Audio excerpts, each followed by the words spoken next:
I'm Justin Glaw, writer and journalist, and I've spent my career chronicling the violence, unrest, and chaos of American life. On this podcast, I'll discuss the events roiling this complex and troubling country and speak with some of the people trying to make sense of the madness that pervades our world. This is American Doom. Hey everybody, welcome to the American Doom podcast. Today I am talking with Steven Monacelli, an independent investigative journalist in Texas. Steven has a couple pieces out that I think are important. One of them is At the Barbed Wire, which talks about the new American fascism that we're seeing right now and a concept called competitive authoritarianism that I think is in our near future, if not happening right now. Steven also has an incredible investigation into an ICE lawyer in the Dallas area who has a Twitter account that has posted virulently neo-Nazi, white supremacist, and racist content for quite some time now, and Steven has busted that ICE lawyer. Make sure to follow American Doom on social media on X, Blue Sky, Instagram, YouTube, and TikTok, and head over to Substack and subscribe to the American Doom newsletter for as little as $5 a month. Let's get started. All right, Steven, thank you for joining me today. Let's start with the piece you had out at the Barbed Wire a couple days ago or last week. I can't remember. And it talks about a new American fascism. And you wrote towards the top of the piece that the developments of the past month, quote, indicate a qualitative leap in Trump's political project that is best described as fascism. And you also note that that this sort of coalition of American right things has ideological inconsistency, right? This can be puzzling, but within the framework of fascism, it makes perfect sense. Can you explain to me why, even though this isn't as clean and concrete and simple as something like Nazi Germany, why it is that what we're witnessing right now represents this form of new American fascism? Sure. So there's a few different reasons why I think we should call this what it is, a sort of neo-fascism or new fascism. And I look to the thoughts of various historians and philosophers who have a certain expertise with regard to fascism to understand this. And so one was a German philosopher and mathematician named Rainer Mulhoff, and he makes a really compelling argument that just because what we're seeing now doesn't exactly resemble fascism in the historical context and its historical predecessors, why would it, for that matter? Mm. Because it was a failure in the past and they wouldn't repeat the same old thing. The hallmarks, as he described it, is specific possibilities of data analysis and AI technology to eliminate the rule of law and replace it with quote unquote lean apparatus based on automation and preemption. Um, the argument I think is really compelling, and you have to consider it in relation to the definitions of fascism. And so, fascism, its characteristics are destroying the rule of law and Yeah. its administrative procedures and replacing the democratic order with this new thing.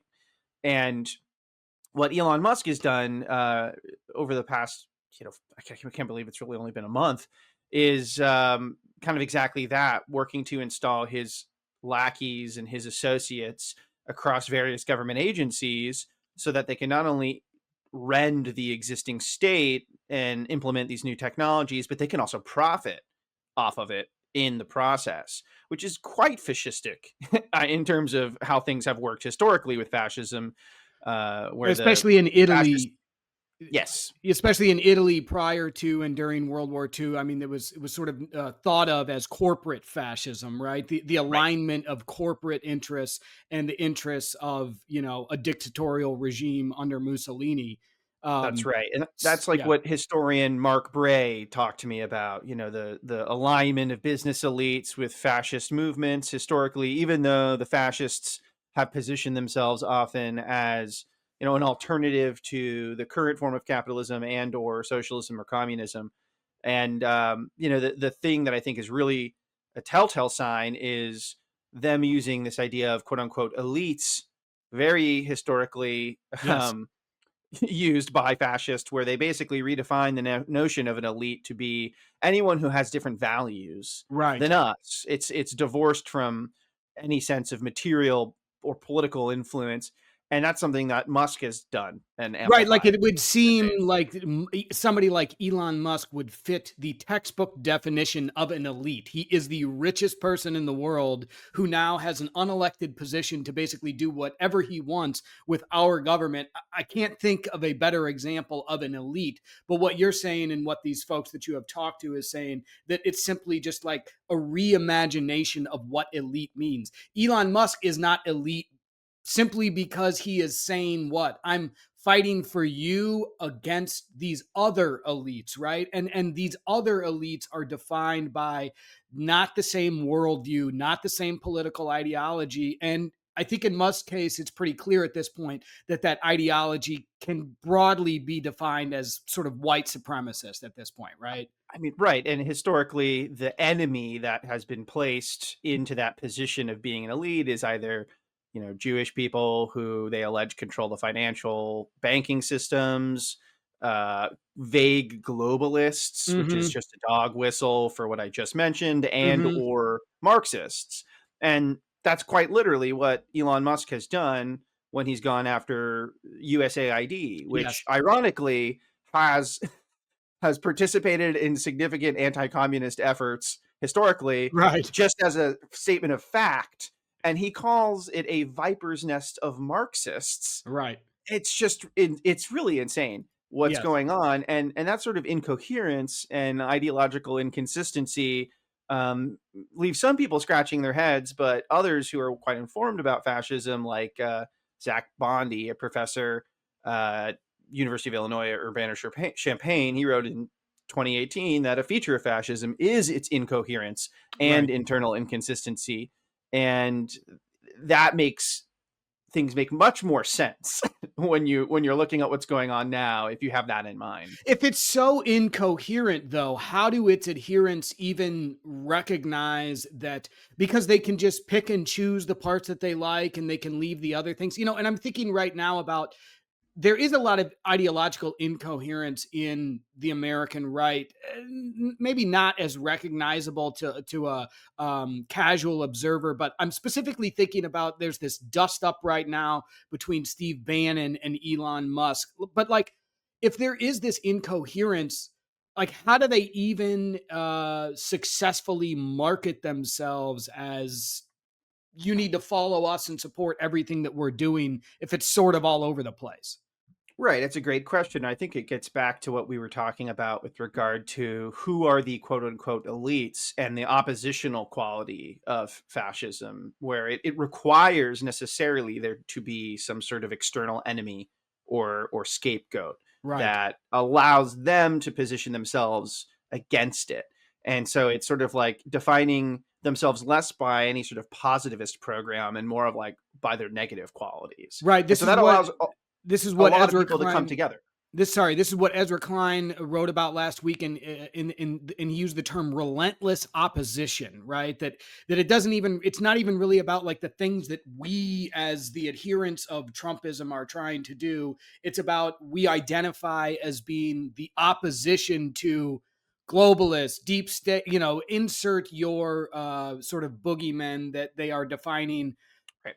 that they're changing the definitions of on an almost daily basis. There's always somebody new, and now it's Ukraine.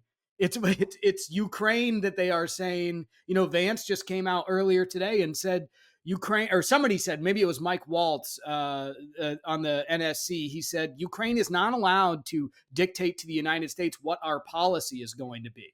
Right. So now Ukraine is added to the list of entities to be opposed to for this group of people, right? Right, right. I think that is exactly the case in that they're defined much more publicly by what they oppose than necessarily what they stand for. And we can see the logic how that really occurs when people say things like, "Oh, I didn't take him seriously when he said that. I didn't expect Trump to actually do that."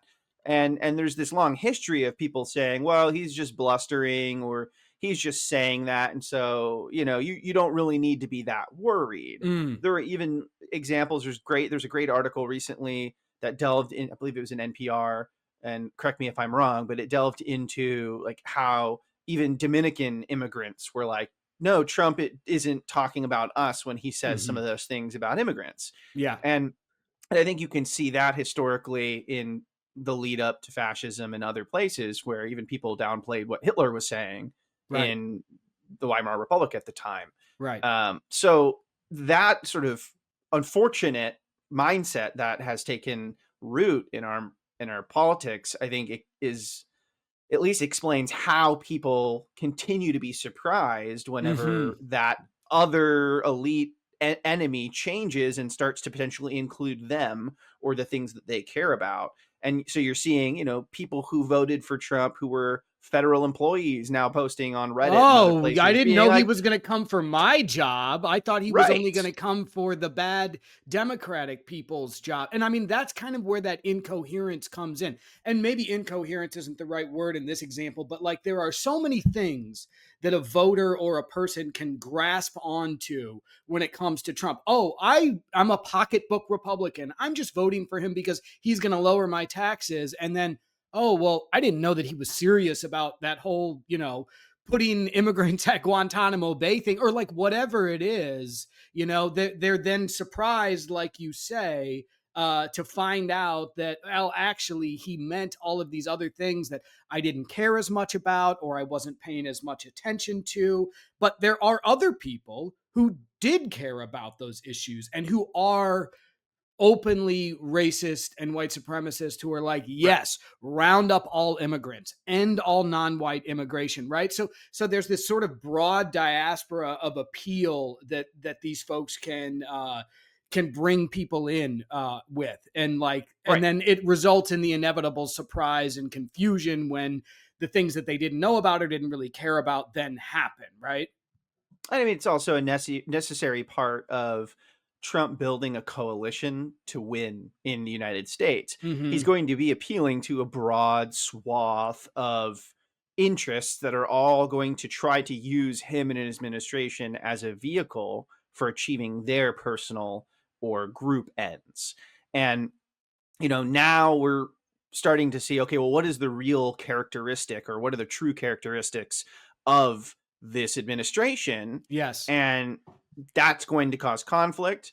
And I think it's not wrong to call, broadly speaking, this administration fascistic, particularly when you look at who the front line sort of soldiers are in their fight, the people that they're appointing into various positions, the beliefs that they hold.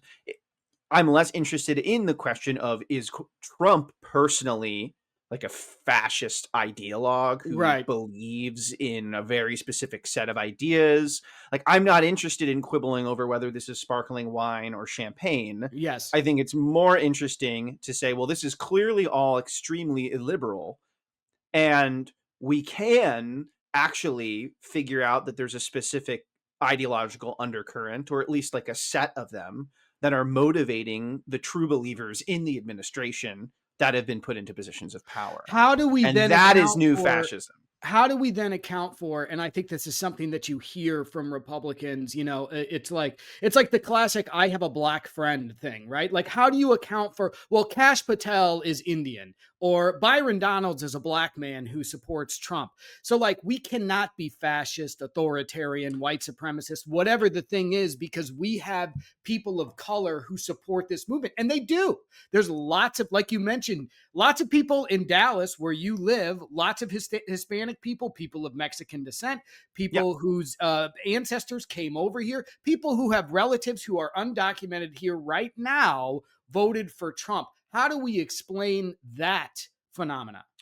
Well, that's a great question. And I think the starting point, at least, is assuming that not everybody who voted for Trump is a fascist. Similarly to the question of, is Trump himself a dyed in the wool fascist? Mm-hmm. It would be incorrect, greatly incorrect, like so incorrect to say that everyone who voted for him, that's exactly what they wanted. Right. Now, I think there are also plenty of examples of fascists who are people of color. That is a proven phenomenon. It Yes. exists. Yes. And there are even people of color who, like, or at the very least, Hispanic people who are white supremacists, Right. which Like the also guy seems who incoherent. shot up, the guy who shot up, what was it, in In Allen, Colorado, like a year or 2 ago? I mean, he had there was like one all. in Texas, in That's Allen, right. Texas. Yeah. That's right. And Yeah. so, um, that is not something that we should be surprised. And, you should also consider that whiteness is this thing that means different things in different places, Mhm. including in Latin America, Yes. where someone might be more white than the mestizo or mixed population that is predominantly there.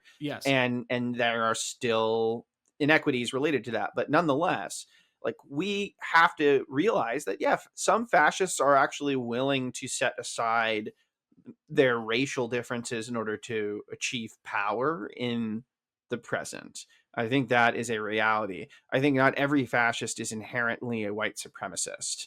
There are some people who would argue they're just fascists and they would welcome fascists of color. Mhm. But I think it's also true that there are people in the Trump administration who do apparently believe in white supremacy. Yes. And 100%. I think that's a segue maybe to talk about the article that I just had come Yes, out. for sure. Yeah, I want to get to that, but real quick, I just had another thought, which is that you mentioned like what is the driving ideology of this administration, and I'm thinking because I just wrote a piece that I put out today, and I'm thinking about like the concept of.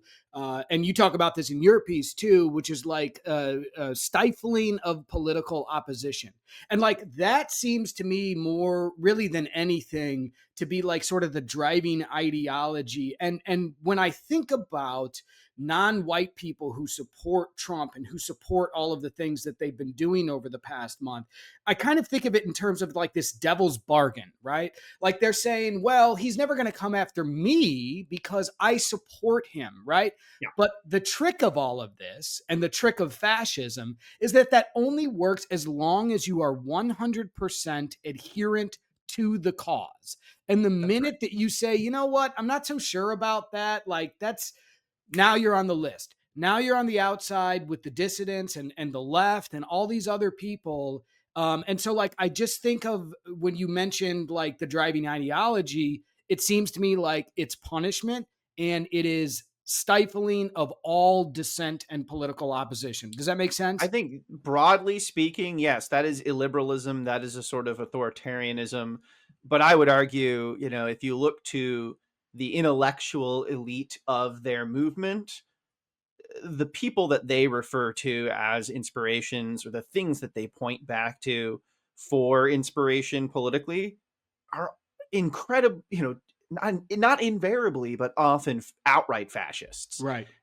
And that is, I think, the thing that I'm really considering in that article, because whether a fascist dictatorship is right around the corner or not, we are seeing this movement towards, what those two political scientists I referred to in the article describe as competitive authoritarianism, like Right. what you're talking about. And Yes. who's to say that that remains competitive is my point. Once you get down that road, it's only a few more steps until you get to something more explicit.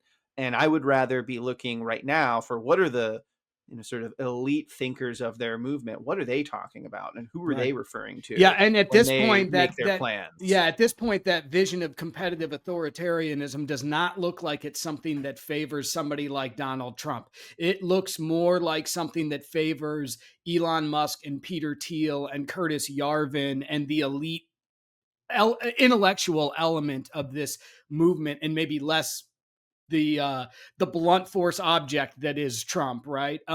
He is a means Let's to an end. Right. Yes. Let's talk about the piece that you just had out yesterday. An incredible piece of investigative reporting. I commend you for it. I'm sure it took an insane amount of work. Basically what you did was you found I don't know any other way to describe this guy other than a neo-Nazi. He is a neo-Nazi white supremacist who is working as a lawyer for immigrations and customs enforcement in the Dallas area. You tracked him down via his Twitter account and all other sorts of social media stuff. Just kind of tell us who this guy is and what you found real quick. Sure. So this particular individual, James Rodden, is an attorney with ICE in Dallas. He's a prosecuting attorney and represents the federal government in immigration hearings in immigration court. So, he's someone who's directly involved in the work of potentially deporting people Mm, from this country. And we found through this pretty extensive investigation, looking at public records, social media activity, in-person reporting in the courtroom yep. where Mr. Rodden was working, And to scrolling his conclude. Twitter account. Yep, I quite literally saw him open his Twitter account on his phone and Right. scroll, looking over his shoulder, Yep. and saw him draft a post that 1 minute later appeared on the anonymous account that we have identified him as the operator of. Which, as you said, it is a this account is a self-described fascist who Yep. has said overtly racist things Yep. about black people, Yep. about migrants all being criminals, and some even disturbing seeming fantasies that are somewhat violent in nature of you know Killing Asian describe people. Yeah. describing the notion of it being a moderate position to throw migrants in tree shredders. So this is a person who, when you look at what they say, I think it is the facts that they harbor deeply racist beliefs and beliefs that are outright fascist. Right. Um, that Shocker, is shocker that somebody like that would want to go work for an agency like Immigrations and Customs Enforcement, by the way. it's a rare thing to be able to find a job that aligns with your personal values these days. Right. Um, so that is what we found. Yeah, we had to really go above and beyond, I think, with this one to Yeah. confirm our findings. And since this report has come out, he has locked his account. He deleted a bunch of his posts from his personal Facebook. He either made private or deleted those. He made private or deleted his LinkedIn, Yep. and he refused to comment for Right. our story. And some of the stuff he said, America is a white nation founded by whites. Our country should favor us. All blacks are foreign to my people. I'm not a Yeah, commie. I'm a fascist. So thank yeah, you for making that obvious. outright. I also like this one about sort of a crusade type element. It's a holy duty to guard against foreign hordes in the United States. Another thing I want to commend you on in this story is that you actually got a comment out of ICE, which is like a very rare thing. I mean, this is the most lawless office in the most lawless agency, DHS, that I think we have. So I'm amazed that they even responded to you. And is the entirety of their response included in the piece? Like, do we have any inkling of whether or not this guy's going to like keep his job, or are they going to actually kind of do the right thing here and say, look, man, you can't be an open fascist racist and be representing us in court? I was told that there is a pending investigation. That's Sure. really all I can say. Right. And before I forget, I have to give a shout out to Kyle Phelan, who is my co-researcher on this. Wouldn't have been possible without his help, because we truly did have to go through an extensive amount of information and Yep. cross-check a ton of details to come to this conclusion. So yeah, I was really pleased to actually even get a response from ICE. Did We had. Rodden, I know he didn't really say anything to you, but like, did he know that, did he understand like what all that you were reporting on when you finally got a hold of him in court and said, hey, I'm looking for a comment? Or is he just sort of in the dark? Like, did he know all of this? So I had sent him the summary of our findings and some Yep. specific things, and asking him to confirm or deny a number of specific things via email to his official government address. Yep. We followed up multiple times. We called him, Yep. and eventually I just had to show up in person and say, "Hey, I've been trying to email you. This is your last opportunity, basically." What did he say? And he said, "Contact my press office," which by that time had already told us that they couldn't comment on the substance of our investigation, but they are investigating to see if basically the person who ran that account is indeed an employer of theirs. They wouldn't even confirm to me that he, That he James worked Rodden, there.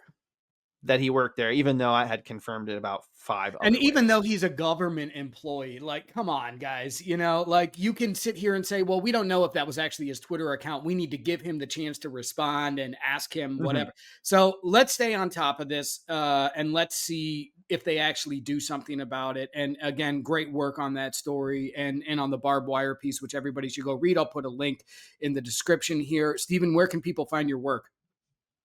You can find me at the Texas Observer, the Barbed Wire, or on Blue Sky. I don't know how long I'll be on Twitter for after this.